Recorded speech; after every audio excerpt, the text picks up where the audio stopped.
You are listening to Money Making Mothers with Karla Edwards, where we discuss the highs and lows of being a working parent, how to master the art of spinning plates, and to remind ourselves that just because you became a mother does not mean your dreams no longer exist. You can have it all.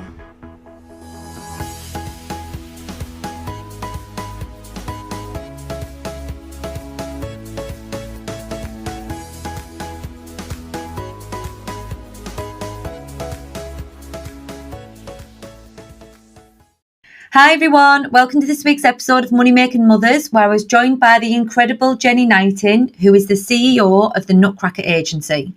She's grown this business from strength to strength whilst raising two daughters, and I for one took so much from this episode. She gives so much sound advice about prioritising time, living in the moment, and making sure you just go for your dreams. I hope you all take from it as much as I did. Hi, I'm Jenny Knighting, founder and CEO of Nutcracker Agency. I'm also a very proud mother of two children, Isabel, who's 13, and Amelie, who's 10. So thank you for joining me on today's episode. I want to know, what is the Nutcracker Agency and how was it started? How did it become what it is today? So I'd had quite a long, successful commercial career beforehand, where I was commercial lead for lots of different size businesses, from kind of startups to more established businesses. And I always loved that kind of disruptive role where it was tough. Like, I've never liked the easy option for some bizarre reason. I don't know what it says about myself, but I would like kind of having a challenge. And when my youngest daughter was 4, so I got a call from the school, and there was a problem with one of her something to do with her childcare. I had a very stressful job where I was gearing up to take a very, very, very senior lead on. I was already sales and marketing director. And all these things happened at once. And I went to an agency where I sat opposite someone really uninspiring. I got on the tube and just had this kind of light bulb moment of, I'm just going to do it myself. And so I resigned on the tube and sent the... Yeah, I sent the resignation now. Obviously, didn't send till I got to the top. I was going to say, you won't have had any connection down there. Yeah, and then as I was going up the escalators and I was thinking about it, I thought, no, that's what I'm going to do. And then that was on the Thursday. And then by the Monday, I'd registered the business domain, told my boss I was definitely resigning. Obviously, wasn't over the moon because we'd about to take over this very senior role. And Nutcracker was founded. So Nutcracker is a very successful sales and marketing agency. We've won lots of awards. The reason why it's so successful is because it does things differently. It markets products and services really thinking about the commercial purpose. So what I mean by that is a lot of marketing is kind of feels a little bit fluffy, a little bit, is it successful? Is it not successful? At Nutcracker, it's very measured. So if we introduce some form of marketing, we make sure we get results. And what we really do is build stories for people and build communities so their businesses can grow, because I'm very passionate about business growth. So it's a full service sales and marketing agency. So who's involved in it then? Have you got any staff, or is it just you? No, so there's 15 people. 15? Yes, quite. Yeah. So there's 15. Nutcrackers growing all the time. We've got 3 new Nutcrackers starting in March, actually, because we're going through another growth phase. It's a really good team. It's a mix of different ages, it's actually very female dominated. It's a very female heavy team. When I started Nutcracker, I started it because I wanted to create an environment where women that just had to stop out of their careers through having children had the opportunity to stop back in, but without having to think about leaving the house at the crack of dawn and getting like something which wasn't perhaps manageable with their own personal circumstance. So when I founded, for the first few years, it was very much, the team were very much part-time working mums. I realised that wasn't sustainable for, to keep growing the business. So I had to rework my business model. And now, obviously, there's a lot of kind of young full-time people in, but it's a real mixture of different ages. But it's 80% women, so there's a lot of female. And does it work? Do you find it works then? So when you have took on people who've got people who are mothers, have they been able to still continue with their career even though they've got children? Yeah, I think that when you have children, I think you also develop lots of new skills. A lot of women do, in terms of being more patient, more tolerant, more able to multitask. You have to be able to dip in and out of lots of different things. And so I think those kinds of attributes, those kind of attributes actually make people extremely good as team members. And so certainly, the women on my team, of which they've been there a long time, work extremely hard and achieve an awful lot in the days they work. So yeah, I think with that question, it's possible. I think it's important that women can still feel fulfilled in their own dreams, as well as, obviously their own parental dreams. So would you say your dreams being fulfilled then with Nutcracker? No, I've got a lot more dreams. So what is the dream then? Where do you want it to go? So from a work capacity, I wanted to start a business that was successful, that employs people, that creates a good environment for them to grow and flourish. And I've done that. So that from that perspective, I've achieved that. And it's won lots of awards. It's very successful. So that's good. But what I want to do is build it up and exit. I want to sell it. I want to go through the whole process from idea through to building, through to exiting. So I want the whole thing. And then I want the next thing. So I don't know. I'll have a new dream then. What, because you don't like anything being easy? Yeah. Another challenge. Yeah. So how is it? Maybe I'll surprise myself. Maybe at the end I'll just be baking cakes all the time and just loving it and just stuffing it in my face. Can you actually imagine doing that though? Like sometimes I think about that sometimes. Like I wonder if I could do this for 3 years and then stop, what would happen? And I think I'd be bored after about a week. Probably. I think I've got an unusually high energy level. Like before I went back to work after my second, my sister had come round, and like my house was immaculate because I was so much energy. I was forever cleaning it, and she was going to step a foot in the kitchen. I was like, "No, the floor." She was just like, "You're right." I was like, "Just stop." And then I was just like, "Here's my homemade everything." And she was like, "Honey, do you think we need to go back to work?" I was like, yeah, perhaps I do. Perhaps I need this energy to go somewhere else. Otherwise, my poor kids had to be like, no, don't do anything. Or they'd be climbing Everest by the time they were 5. I was speaking Mandarin. Can you imagine? They'd be like, just go away. Yeah, please stop. Do you know, I think that everything you've just said there, and other people listening can't see, but when it goes on YouTube, everything you've just said about flourishing and going from one to the other, it's exactly what that picture says behind you. Like when I seen it, that's what it says to me in a visual way. But in COVID, how has it affected the business? Has it at all, or is it not been a challenge? So the first 2 weeks after lockdown was announced, it was brutal. Nutcracker lost 62% revenue, and the outgoings are very high. So we didn't lose it in terms of clients leaving Nutcracker. They immediately halted or halved or stopped budget.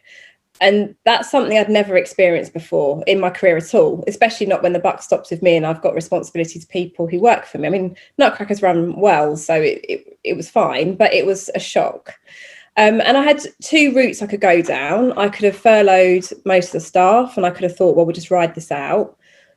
And I just thought, no, I'm not going to do that. We're going to grow. So I kept everyone in play apart from a couple of people, and we just marketed Nutcracker properly. And through the first lockdown, we closed 8 new clients.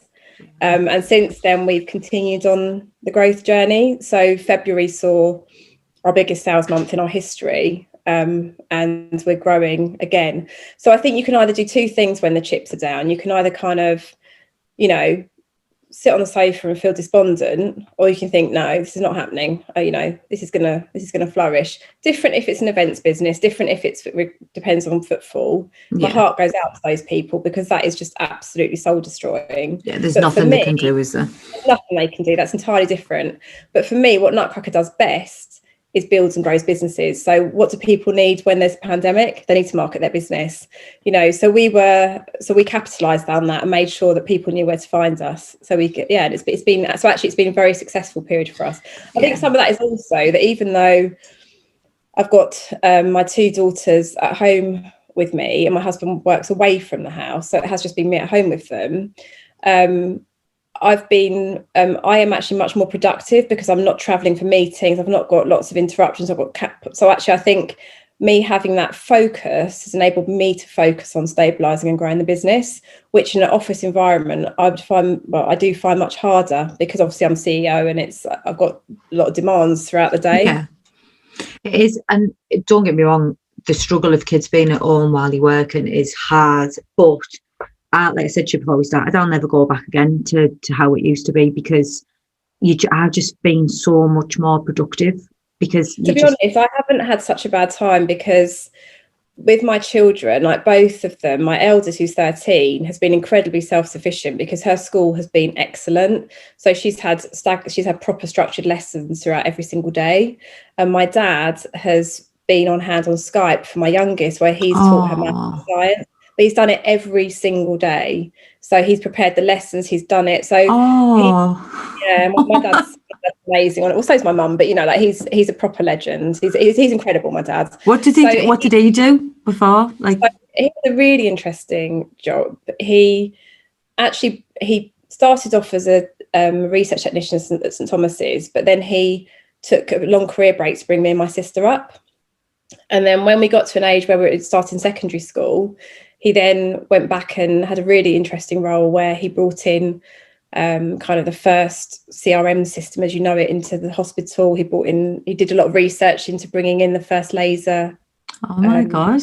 Yeah, it's really interesting. And he also managed like a big financial trust. So he's a very diverse, interesting person, but ultimately he's just a very, very caring family man, and he immediately put like me, I would say it was his granddaughter, but it was firmly his daughter, going, "Dad, I'm going to break down."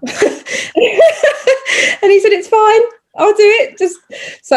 But that was very lucky, because not only did it mean that my youngest was getting the time and attention that she needed to learn, it also meant that my interaction with my children could still be positive, because it wasn't me screaming and get them to study. It was, how are you feeling? Are you okay? Make sure you eat this nice food. So that freed me up to actually be able to manage their mental health rather than worrying about their education, which is so much more fortunate than so many people have experienced. I completely get that. So I was very fortunate. You are very, very lucky there, because I'm dying to laugh when I think of it. It's not funny, but the amount of memes and marketing things that have gone out where they're like, this one apple plus one apple equals 2 apples, and then they go, right, and then my kid goes 3 and the mum's like, no, the apple is 1, this apple is 2, and you're like, it's so. I also think it's harder when they're younger, because there's a difference in my 10-year-old's, my 13-year-old's ability to be obviously to learn by themselves. Of course, 10's really young,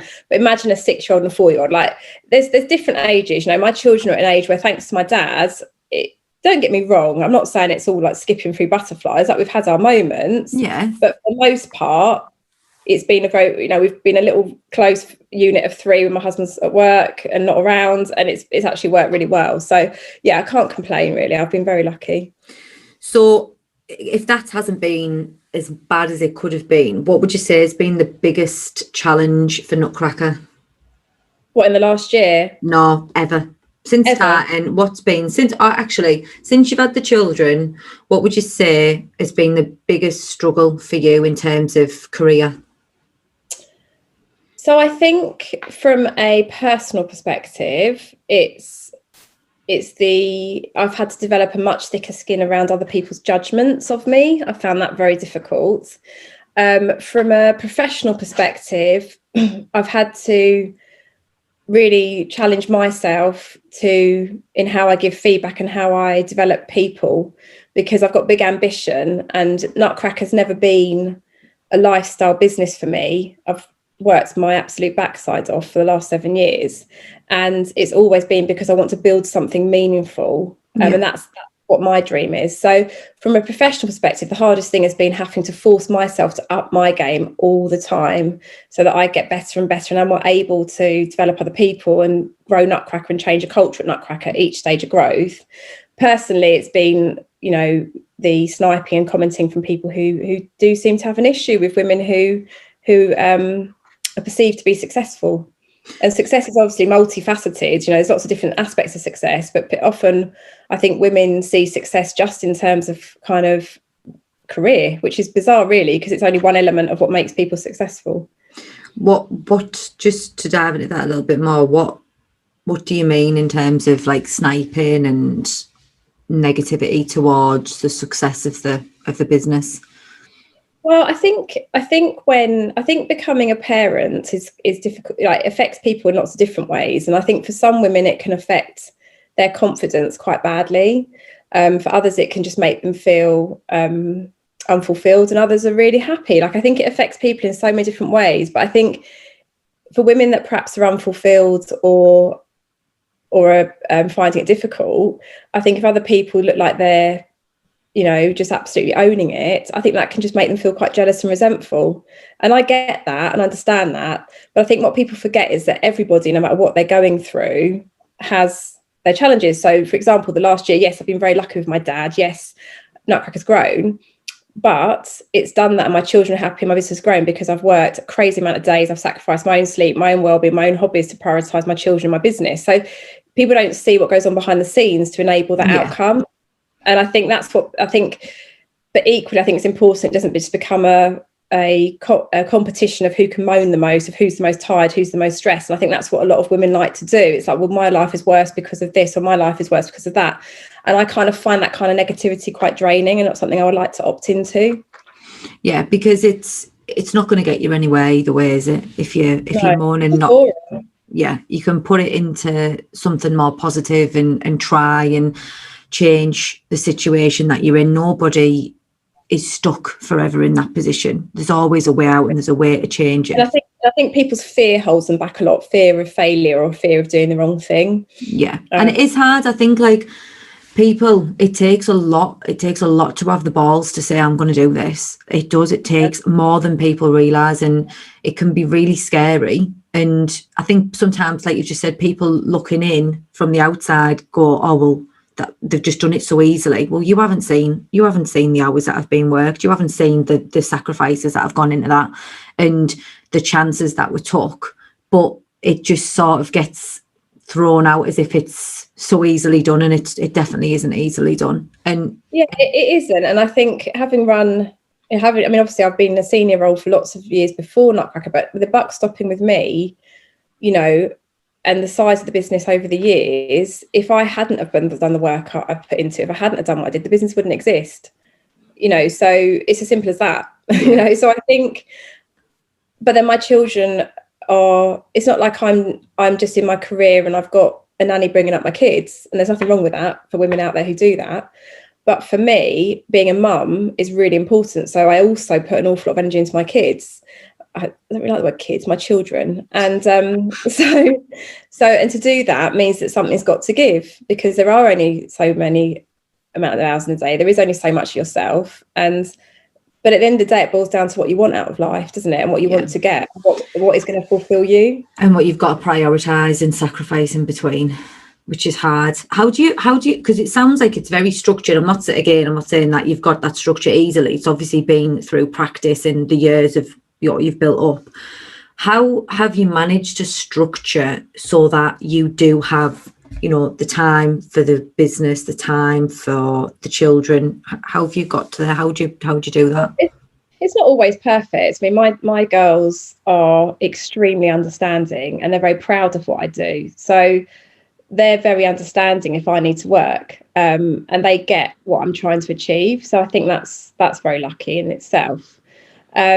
In terms of structure, I just have to maximise all the time in the day. Like, if I'm particularly busy at work, I will start work at 5:30. Again, I'm not saying that's a good thing, but it's what I've sometimes needed to do. I will have done I would have put some washing on, I will have cooked my kids' breakfast, I would have cleared, I would have packed their school stuff, and then I will be at my desk at 8:30. Like, that's not pleasurable, but I'm more than happy to do it because I've got this bigger dream. So I think it's about how much do you want something. And I'm not saying everyone has to get up at 5:30 to run a business, and I don't get up at 5:30 every day, but sometimes you've only got a certain amount of hours in a day and you've got a lot to achieve. You sometimes have to just, compromise somewhere. Yeah. And how does your husband work away? Yeah. So is he away a lot of the time? Yeah, he is. So he works 6 days a week, sometimes 7, and he leaves early and gets back late. So yeah, he is away a lot. And that's fine. That's because he's doing what his dream is. So, you have to kind of respect that. But that does mean that I've also been very privileged because I'm particularly close to my two girls, you know. So because of that, we've always been together. We've always, you know, so there's swings and roundabouts. There's positives and there's negatives. And that's not to say my husband is never around. Of course he is, you know. Like, I'm not saying he's like some absent dad and husband. But yes, he isn't around in the sense of traditional, you know, someone leaving, getting back, and they're around at the weekends, in that sense of the word. Yeah. And before, obviously I know you're working at home, but before you were working at home, how did you manage to juggle, you know, building the business and being a mum? Like, what was the chat? Did your dad help? In the holidays, my mum and dad helped, yes, a lot. And they did since as soon as I started Nutcracker, my parents were really hands-on with holiday help, but they live quite a way away, so not so much in term times. So how I manage it is just by being really, really organised. I mean, that is the only way to manage it. I've always taken the girls to school unless I've got a meeting, and then my husband does it. And invariably, I try and, you know, make sure they're home at a certain time, so they've got time. Whether I'm spending time or not, they've got time to do homework and they've got time to have downtime. Yeah. But I think the only secret is just to be really, really organised. Honestly, there's no other answer for you. It's just that I've got a 2-year-old, a 6-year-old, and a 10-year-old. So during the lockdown and working from home has been a bit of a nightmare because you can't, you know, the 10-year-old's great, but he's got a laptop and he can do it. The 6-year-old, it's just, you know, it's impossible. You cannot leave a 6-year-old with some paper and say, read that and go. You just can't. And so Albert has been able to still be going to nursery, but I find it, maybe when Albert's in school and they're all just in school and it's set amount of time and they go at 9 and you pick them up at 3, all 3 of them, that'll probably feel a lot more structured. I just constantly feel like I'm chasing my tail all the time. Albert's got to be at nursery, then I've got to pick Albert up, then Teddy's got to be here and Jackson's got to be here, and it's like, it's a never-ending whirlwind.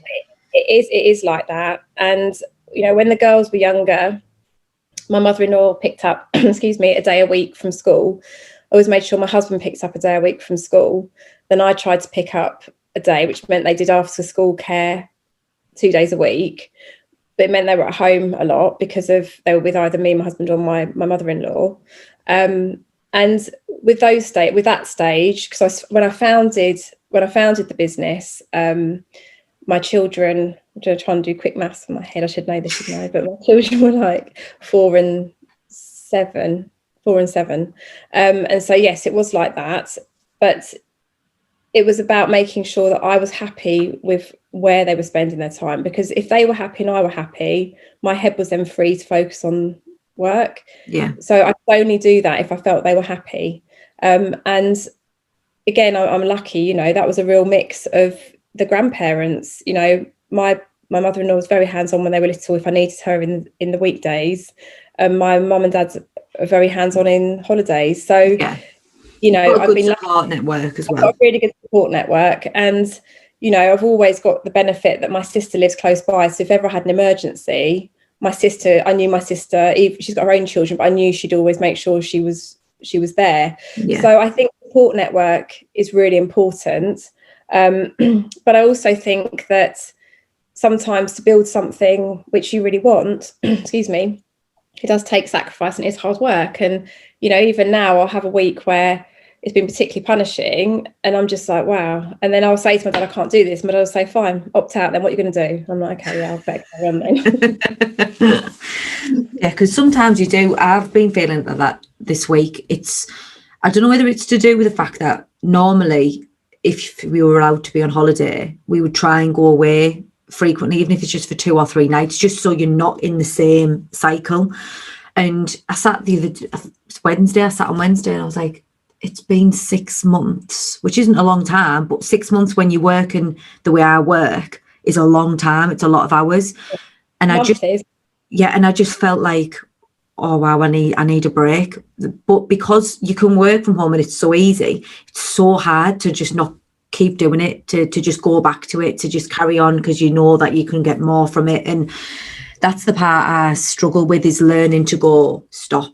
Like, I think I'm not very good at that either, but I think that's where you have to take the small wins.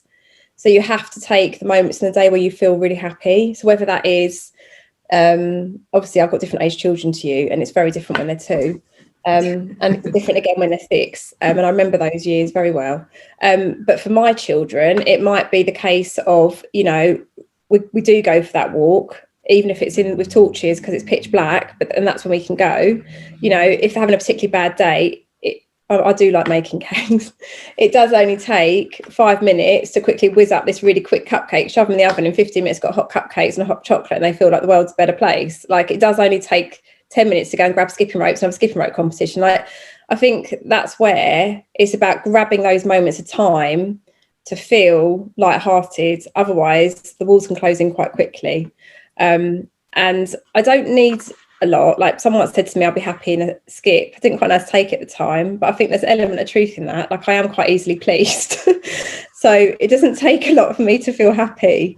And I think that, like, for example, this morning, I'm really trying to get the girls into thinking their alarms are going to go off a lot earlier than they used to. And my youngest woke up earlier. We only had 25 minutes, but I said, right, quickly jump in the car, and we went in the sunshine in the woods for 15 minutes, and we did stupid skipping stuff, and we came back, and the day carried on. Now, that was quite early, and I don't do that every day, or I do sometimes by myself, but not with her. But she came back really happy, and it was a lovely moment. Now, that then sees you through the day, because you've had a lovely moment, you've had a lovely chat, you've heard about what's going on with Roblox, whatever it is they're interested in, and, you know, it's nice. So I think that you can take those moments without it all being rolled into one, whether that's you know, it might not be a half an hour bath with candles, but even if it's a 6 minutes bath with bubbles, that's still nice. You know, yeah. Like, you can take those moments and actually celebrate those moments and think, oh, that was nice. And I think you have to train your brain not to feel sorry for yourself, because it's quite easy to feel sorry for yourself when you've worked for a ridiculous amount of time. You've then just got chores to do. Like, I work with a lot of young people who, when they finish, that's it. They've just got themselves, and that's fine. I was that age too. Like, I was there too. But obviously, your day as a mum doesn't finish then. Your day starts then, and it's quite easy then to feel a bit like, really relate to Cinderella right now. But in fact, when we did go to the cinema with the new Cinderella, my youngest did go when she was in like looking really awful in the fireplace. Look, mummy, it's you, and everyone laughed in the cinema. I didn't quite know how to take that, but yes. So I think it's very easy to kind of spiral into that kind of negative mindset of, gosh, this is really hard work and I'm tired. But equally, you can cut through that moment and remind yourself of kind of gratitude and positives. And yes, you know, young children are demanding, but equally, nothing's as nice as when that little chubby hands go around you, says, I love you, mummy. Like, there's the wins everywhere, and I think it's about celebrating the wins. No, I love that. I love the, like, capture the moment, because you're right, it doesn't always, like, that's honestly what I've been thinking this morning. I'm gonna have to take a full week off and spend loads of time, because I feel like I've done nothing but work. But really, you're right. If I take an hour on the morning and do something that I wouldn't normally do, that's what they'll remember. You know, if you've got paints and like piece of paper and doing paint spatters in the garden, and it's 20 minutes, it's cleared up, they won't remember it's 20 minutes. They'll remember they did amazing painting in the garden. Yeah. You know, and I'm probably, you know, I'm always channeling positive mindset. My girls are probably sick of it, but they'll sometimes channel it back at me. And I had a hard week. I was really feeling it, but I really got this obsession at the moment where I've got to get them walking for their mental health, and so they're leaving the house. So I've tried really hard to get them out. Sometimes I don't always succeed, but I've tried. And there was one time where I was really feeling it, and we went for a walk. And for the most part, it was nice, but at the end, you know what it's like with families. You know, one of them is all hadn't quite been this beautiful harmony that I'd planned. Yeah. In the car, a little bit grumpy, and my elder said to me, it's really negative, mummy, because actually we just had a really lovely time for most of it. It was only a tiny bit at the end, and it was a good reminder that actually we had a lovely time, and that was great, and that was fine. And I think, you know, you feeling guilty, well, one thing that I've noticed with my children that are older is that I've had to really separate my need from theirs. I feel like they need me to be all over them doing stuff, but actually what they need is their own space to grow as people and to talk to their friends and to do what they want to do. And they don't necessarily need me standing over them all the time, but they do need me to be there to listen to them when they need to talk. They do need me to make sure that they're exercising and sleeping and looking after themselves. So there's different things they need from me. Yeah. And I think I've found being a parent is that it's all different phases. Like, you know, with young children, when you're juggling work, it's difficult, you know, and I did have a lot of people that helped me, but I was also extremely hands-on. So I might have had people that helped me, but I was always present, you know, I was always helping them. And it might well be that with my youngest, I would sit and do painting in the garden, and then I would set her up with a film, get her all cozy, with Winnie the Pooh or something, and then I'd go off and do something, come back, and then get her doing an activity again. So I think you can do stuff where you're making sure that their needs are met, but you're not being a helicopter mother where it's like you're staring at them for every single hour of the day to feel that you're doing a good job. I think there is a balance. Yeah. How have you got all of this mindset? Like, how do you stay in this positive mindset? Because it's very, very good. Well, I just think I don't like feeling miserable. I mean, I don't know.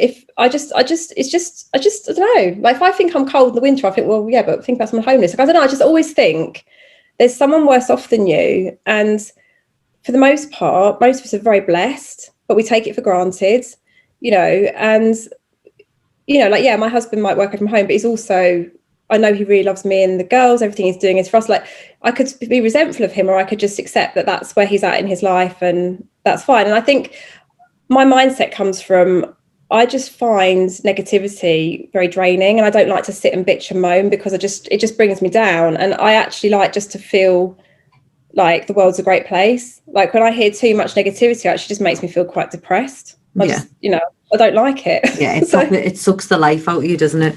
It does. And I think that when you're surrounded by people who like to hone in on the negative and then, you know, really fixate on it, you don't leave that chat feeling uplifted. You leave that chat thinking, God, my life really is awful. Oh my God. You know? And you think, oh yeah, my husband's there, everything's awful. Like, oh my God. Whereas, what's the good in that? Like, you just feel terrible. There's no good in that at all. Whereas you need people that lift you up and kind of go, like you at the moment, you're feeling overwhelmed. Yeah, but you're clearly doing a great job. Like, your kids presumably know they're loved. Like, you are doing well with your career, you're providing, you're being a great role model. Like, there's so many positives. Like, you've got through lockdown with 3 children intact. I mean, that's all alive and still okay. Quite frankly, that is worth celebrating on its own. No, just a fact, like, I'm all into positivity, and I constantly try. I've literally just started a book, a audio book yesterday, because I think over the last month, because it's been so busy, I've forgot about that connection with making sure that I'm staying positive, I'm staying focused. And I like to use, you know, like, I find books really helpful and keep me on track, and watching things and meditating just to ground myself again. Is there anything like that you use, or is it literally just you've just naturally always been like that? It's been a particularly busy period of time, so I haven't necessarily had the time I would want. But I think when I get like that, I just try and remind myself to live in the moment, because when you get overwhelmed, and I've got a things to do list in my head every second of every day. You know, like, I've got to remember so much to do with my family life as well as my professional life, and it's full on. Like, I'm not going to lie, my life is busy. But at the same time, I really try not to think, and I've got to do that, because then you're not living in the now. So I really do try and center myself. And, like, for example, if you're speaking to someone, I try and just speak to that person, not think about anything else I've got to do. If I've got to do, if I'm feeling overwhelmed, but the girls want to tell me something, it can be really hard, because I can hear all my pinging of my ear. Like, I can feel really overwhelmed, but I just try and think, don't be so ridiculous. I focus, and actually then I just think it's trying to live in the moment, and that can make everything feel so much more achievable. Because also, if, you know, for some women out there, you know, they might be overwhelmed because they're just finding life overwhelming. They might not be working. They may just, you know, they may be at home with the children, but that in itself can be very overwhelming. And they might just feel like, actually, I can't actually clear up that room for it to get messy again. That might be the final straw for them, just feeling awful.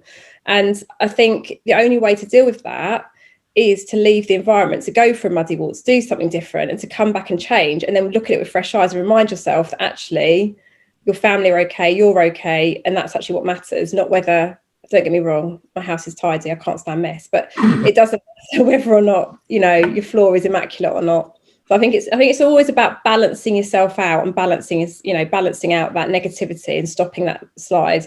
So I do try and live in the moment. When I've got more free time, I love reading, and I like just watching escapism things on the television or films or whatever. But for me, probably the best way I can relax is to be outside with my children. So that's what I enjoy most. And do you do, obviously, everything that your attitude with the children, is that exactly the same at work? So with your staff and things, is that exactly the same? I think my approach to my team is to see them as people and to understand what makes them tick, and to understand what's made them the people they are, as to what their difficulties have been in their lives, what their positives have been, as to what's their triggers. And if you understand that, then it's much easier to manage people and get the best out of people, because you understand that they might feel funny about speaking in public because they were laughed at when they were 6. Well, then you can coach them over that. So I think to manage people properly, you've got to really understand them. I also really ingrain in people that mistakes are good, not stupid mistakes, that's just annoying. But if you're making a mistake because you're learning, that's fine, because you can get better at your job. So at Nutcracker, it's a culture of constructive feedback is a really positive thing. It's not criticism, it's actually helping you grow as a person. And I think that enables people to feel like anything's possible. And so as a result, people fast track at Nutcracker much quicker than other organisations, because they're put in positions of responsibility and they're allowed to see if they can do it. I think positivity is a really important part of Nutcracker's culture. Feeling like you can do things and you can achieve things is important. So it does go into work. But that's amazing, because then you're giving people the opportunity to learn how to grow, and sometimes you have to make the mistakes to know how to not do it again. How do you know if it's right or wrong if you haven't made the mistake in the first place? Exactly. But also, if you're going to employ somebody, you genuinely think they're the right person for that job, you have to give them the freedom to prove they are, and you've got to believe that. Otherwise, you can just become a control freak that doesn't allow anyone to achieve anything. No, it sounds like you're running it very, very, I'm not going to say very well, because obviously it is going very well, but in a nice atmosphere that allows people to still grow themselves as well as growing the business, like to personally become really better. Good environment. I mean, people say it's more like a little family than it is a business, and it is like that because everyone's very supportive of each other, but with the same, not in a sleepy way, and quite a dynamic, exciting way, because everyone really wants it to achieve. I mean, I'm absolutely humbled by how my team have worked since Christmas. To say they've gone the extra mile doesn't even do it justice. Like, it's phenomenal what they've achieved, and that is because they are committed to Nutcracker and me, but it's also because of their own self-worth and their self-drive to want to absolutely fulfill their own potentials. And that's what I find exciting, is that they're getting a kick from how great they're doing. Yeah, and that's amazing that's something you've built. It's incredible. No, it's amazing. It must be such a good feeling to see that people want it to do well. I don't always get it right, and I'm sure I'll make more mistakes, but I think you've got to keep trying things, otherwise you just stagnate and you stand still. And I think it's funny actually talking about positivity, because I know that's what you were interested in. I had this thing where I'm not particularly good at following instructions. Like, if I get an instruction sheet, I'm just like, I just don't like it. I don't actually know where it comes from. I should work that out, shouldn't I, so I can coach myself. But anyway, I had to get a new printer, and it needed installing, and that's the kind of thing where I'd normally kind of be like, I can't do this. Yeah. And then when my eldest daughter, we went upstairs, and Isabel said to me, it's funny when your children say your own words back to you. She was just like, Mummy, if you think you can, you can. I was just like, you're absolutely right. You're right. I can. And we installed the printer, and we were like dancing around the room with happiness because I managed to do it. But I think there's a lot to be said for that. Like, if you think you can do something, more often than not, you can. It's, you tell yourself you can't, and then of course you can't. And I do try, and if I'm finding something particularly difficult or overwhelming, I do try and give myself a talking to and say, for goodness sake, Jenny, of course you can do it. Come on. And, do it. You've got to do things, haven't you? Yeah. Just crack on with it. Yeah. No pun intended. Well, honestly, thank you so much for today. I've took a hell of a lot from it. I'm sure everybody else listening will do as well. Where can people find you in terms of like social media and the business and things? So the business is nutcrackeragency.com. And for any of your listeners looking out there who've got a dream, my biggest advice to you is just do it. If I can help or give advice or give some support in the way, I would love to. You can find Nutcracker Agency on Instagram, Twitter and LinkedIn. Me personally, I'm on LinkedIn, Jenny Knighting, Twitter, Jenny Knighting. My email address is jenny.knighting@nutcrackeragency.com. Oh, well, thank you so much for your time today, Jenny. I've really enjoyed it, honestly. Thanks for having me. It's lovely to meet you.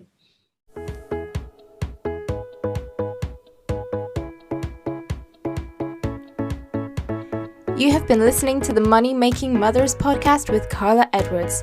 If you have enjoyed the show, then leave a 5-star review on iTunes. Make sure to tune in next time, and don't forget, you can have it all.